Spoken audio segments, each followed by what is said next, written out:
Hello, welcome back to part 2 of the motorcycle tank tutorials. I'm Alex Popov, a student of Learning Alias, and in this video I'll be showing you some workflows that I've picked up over the course in order to direct model these surfaces as well as analyze them using the curvature evaluation shader to see what our reflections are going to be doing over the surface.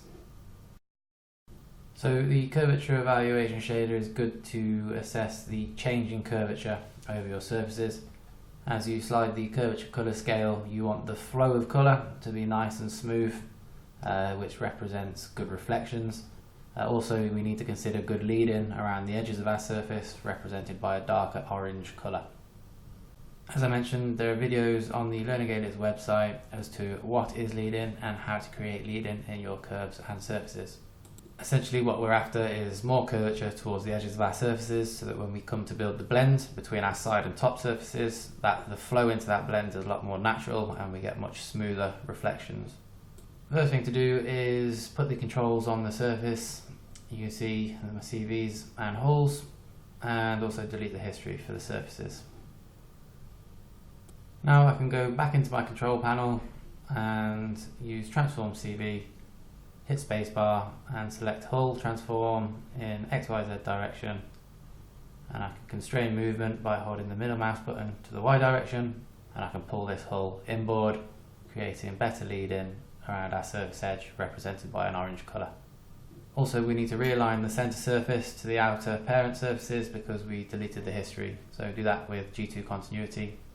Moving on to the top edge, I'm going to select the second row of hulls down on the two parent surfaces and move those outboard, constraining movement to the Y direction. Because the centre surface is aligned, whatever I do to the hulls on the parent surface, the hull on the centre surface will follow suit. And we now have a little bit more lead-in towards our top edge. Now happy with the lead-in, I am going to move individual CVs to get a smoother flow of colour at the transition point between the rear surface and the blend surface. So you can see by pulling this CV inboard or outboard, the corresponding CV in the aligned centre surface will also move, and the curvature evaluation shader gets a much smoother flow of colour with no divots. I'll just zoom out and you can see the flow of colour over our surfaces, and especially at the surface boundaries is becoming much smoother. That's going to be reflected in the quality of our reflections. We can also see that we're starting to build in some lead-in towards the extremities of our surfaces. So I'll skip forward to the end result. I've shown you the tools and the workflows you need in order to translate and manipulate your CVs to obtain a smooth flow of colour over your surfaces.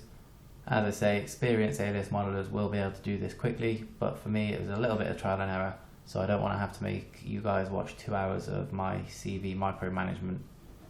But you can see all the work has resulted in smooth reflections over our surfaces and at the surface boundaries, and these reflections represent nicely the shape of our tank, which is exactly what we're after. So last thing to do is in the cross section editor tool, just apply some cross sections. And yep, they're all doing the same thing. It'll look very neat. And the Z direction, same again, they're all singing off the same hymn sheet, which is what we're after. Now we'll leave this tutorial video here. Thank you very much for watching. I hope you found this video useful. See you in the next tutorial.